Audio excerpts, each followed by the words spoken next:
guys, today I will talk about how can you enable this sign or know how you can do that on your Truecaller app. So you just follow this ways, then it's going to work with you. So all you have to do, you just go here above your photo profile, click on it. So then it's going to show for you a list like this here on your profile.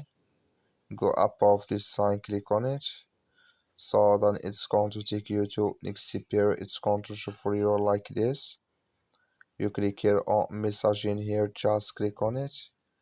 So then it's going to take you to this list here. You go down, just keep going down. Come here to auto download MMS when roaming. Click in this sign. Like you see, this color show for us means it's enabled with us now. That's all you have to do. That's all. So just follow this ways, then it's going to work with you. Thank you for watching. Don't forget to support us by liking, subscribe.